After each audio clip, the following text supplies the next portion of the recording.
अस्सलाम वालेकुम। आज मेरे पास एक बिज़नेस ओनर आए जिन्हें एसेट बैक्ड फाइनेंसिंग चाहिए थी। उनका काम ये था कि वो पाकिस्तान और पाकिस्तान से बाहर जो है वो डिफरेंट कंपनीज़ के साथ काम करते थे और सॉफ्टवेयर बेचते थे वो कंपनीज़ को।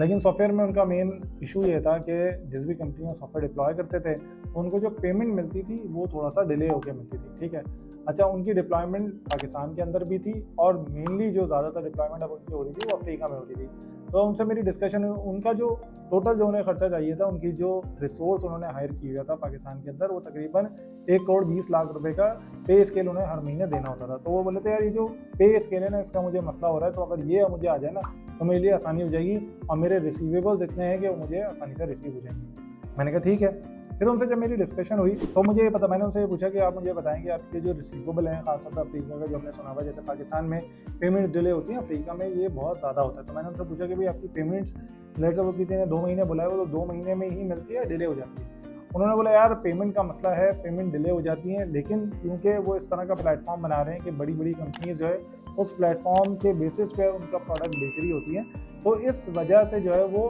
पेमेंट लाजमी करेंगे। लेकिन कभी कभार ऐसा भी होता है कि लेट सपोज जैसे पाकिस्तान में होता है ना, स्टार्टअप को फंडिंग मिलती है, वो अपना प्लेटफॉर्म बनाते हैं और फिर चलाते हैं और फिर बैंकरप्ट हो जाते हैं, वो बंद करके चले जाते हैं। तो बोल रहे हैं यार इस तरह का सिनेरियो भी होता आता है एक आध कंपनी में।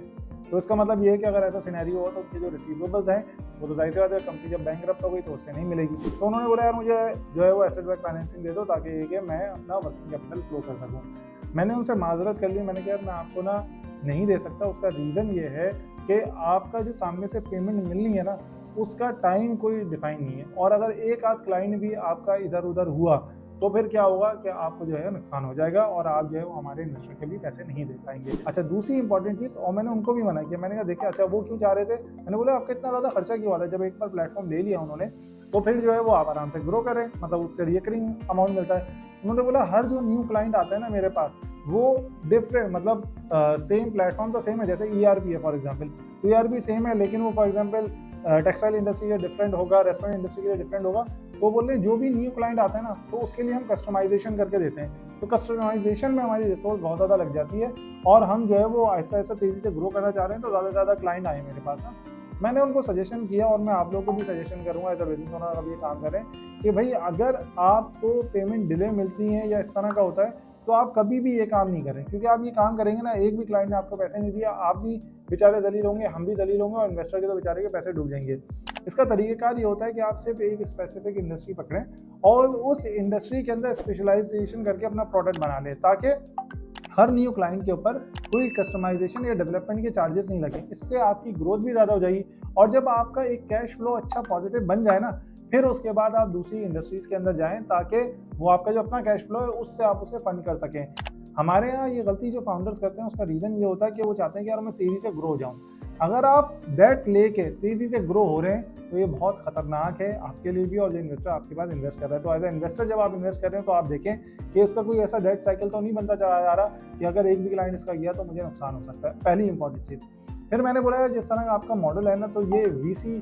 फंडिंग आपको मिल सकती है क्योंकि ये स्केलेबल, ये सॉफ्टवेयर है तो ये स्केलेबल मॉडल है, तो आप VC फंडिंग पे क्यों नहीं जाते, आप डेट इन्वेंट्री में क्यों बढ़ाएंगे, क्योंकि VC फंडिंग में आपको पैसे भी मिल जाएंगे और VC का तो मॉडल ही होता है कि तेज़ी से ग्रो करो, नंबर बनाओ और फिर इसकी वैल्यूएशन बढ़ाओ। उन्होंने बोला यार मेरा मसला ये है कि जब मैंने स्टार्ट की थी ना कंपनी, तो उस स्टार्ट में मेरे पास 2 पार्टनर्स थे, उनको भी इक्विटी मिली थी और फिर क्या हुआ, थोड़े अरसे बाद वो जो 2 पार्टनर्स है वो बिल्कुल पैसिव हो गए और वो बिल्कुल काम नहीं करते, लेकिन उनके पास इक्विटी है ज़्यादा, एक अच्छा अमाउंट है इक्विटी का, ठीक है, हम इस चीज़ को क्या कहते हैं, डेट इक्विटी। तो वो बोल रहे यार डेट इक्विटी है उन 2 पार्टनर की सूरत में। तो देखिए हमेशा याद रखें जब भी आप बिजनेस स्टार्ट कर रहे हैं तो थोड़ा सोच समझ के करें, और जो पार्टनर आपसे ये बोल रहे हैं कि हम आपके साथ काम करेंगे, आपके साथ एफर्ट्स लगाएंगे, और 1 साल बाद 2 साल बाद अगर वो एफर्ट्स नहीं लगा रहे तो आप उनसे यार नेगोशिएट करें, क्योंकि जो एक्टिव पार्टनर है उसके पास मेजर स्टेक होना चाहिए,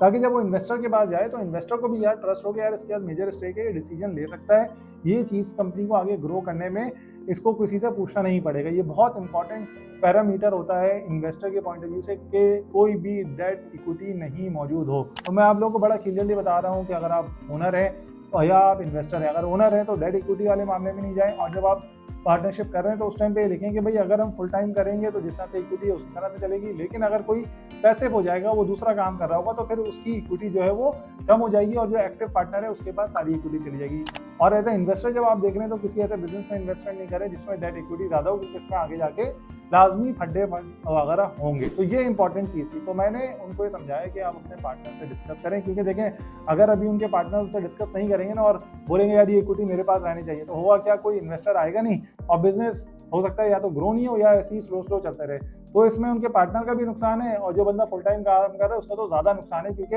जाहिर सी बात है अभी जब वो काम कर रहा है, बिजनेस ग्रो नहीं हो पा रहा, तो उसकी एक सैलरी है ना जो वो कम विड्रॉ कर रहा है। लेकिन जैसे ज़्यादा बिजनेस ग्रो होगा तो वो जो फुल टाइम काम कर रहा है उसकी सैलरी बढ़ेगी, तो सबसे ज़्यादा स्टेक पे वो बेचारा फाउंडर जो एक्टिवली काम कर रहा होता है वो हो जाता है। तो मैंने उनको सजेशन किया कि आप बात करें उनसे, रीनेगोशिएट करें, उनको एक एज एंजल इन्वेस्टर के तौर के ऊपर लेके आएँ और फिर एक इन्वेस्टर से बात करें कि यार मैं मेजॉरिटी शेयर होल्डर हूँ, मैं इस चीज़ को दे रहा हूँ, सोलो फाउंडर हूँ और मैं इसके ऊपर करूँगा, तो उसमें आपकी जो फंडिंग उठाने के चांसेस है वो बढ़ जाएंगे और यही आपके लिए बेहतर है, बजाय इसके कि आप डेट इक्विटी उठाते रहें। क्योंकि इसमें नुकसान आपका ये है कि आपका फेस वैल्यू, आपके जो पार्टनर है वो तो स्लीपिंग पार्टनर है, वो एड़ा बन के पेड़ा खाने वाली हरकत कर रहे हैं उनके साथ, क्योंकि वो डेट तो लेता रहेगा लेकिन कहीं डिफॉल्ट हुआ तो वो दोनों तो हाथ खड़े कर लेंगे, भाई हमने तो नहीं लिया, इसने लिया। लेकिन अगर ग्रो हो गया तो आ जाएंगे नाचते हुए कि भाई ये तो हमारा बिजनेस है। समझ रहे हैं आप बात? तो एज अ बिजनेस ओनर आपने इस चीज़ को ख्याल रखना है और एज अ इन्वेस्टर आपने किसी ऐसे बिजनेस में इन्वेस्टिंग करनी है जिसमें इस तरह के मसले मसाइल हैं। Thank you very much. आपके साथ अगर इस तरह का एज अ पार्टनरशिप में मसला हो रहा है तो ज़रूर मुझे कमेंट सेक्शन के अंदर बताएं।